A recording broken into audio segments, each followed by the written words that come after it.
સિદ્ધપુરના નેદ્રામાં નદીના પટમાંથી માનવ હાડપિંજર મળી આવતા ખળભળાટ. તંત્ર દ્વારા ખોદકામ પર પ્રતિબંધ.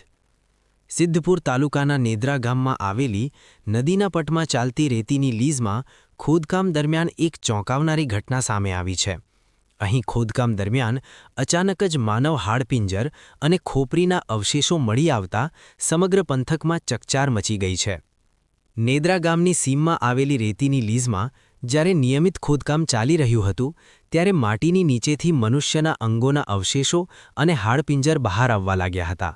આ ભયાનક દ્રશ્યો જોઈને સ્થાનિક ગ્રામજનો મોટી સંખ્યામાં એકઠા થઈ ગયા હતા અને તાત્કાલિક ધોરણે પાટણ ખાણ ખનીજ વિભાગને આ અંગે જાણ કરી હતી. ઘટનાની ગંભીરતાને ધ્યાને રાખીને ખાણ ખનીજ વિભાગની ટીમ તાત્કાલિક ઘટના સ્થળે દોડી આવી હતી. ભૂસ્તરશાસ્ત્રી એમ.ડી. વ્યાસના નેતૃત્વમાં ટીમે સ્થળ પર જઈ બારીકાઈથી તપાસ હાથ ધરી હતી અને લીઝ માલિકની પૂછપરછ કરી હતી. તપાસ દરમિયાન લીઝ માલિકે જણાવ્યું હતું કે તેમની પાસે વર્ષ 2016થી આ જગ્યાએ ખોદકામ કરવાની કાયદેસરની મંજૂરી એટલે કે લીઝ છે.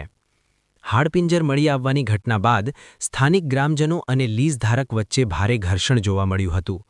બંને પક્ષો દ્વારા એકબીજા પર આક્ષેપ પ્રત્યાક્ષેપો કરવામાં આવ્યા હતા, જેના કારણે સ્થિતિ તંગ બની હતી. કોઈ પણ અનિચ્છનીય બનાવ ન બને અને વિવાદ વધુ ન વકરે તે માટે તંત્ર દ્વારા મહત્વનો નિર્ણય લેવામાં આવ્યો છે.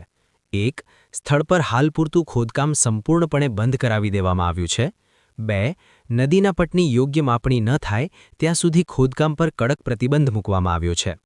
હાલમાં આ અવશેષો કેટલા જૂના છે અને અહીં કઈ રીતે આવ્યા તે દિશામાં તપાસ શરૂ કરવામાં આવી છે.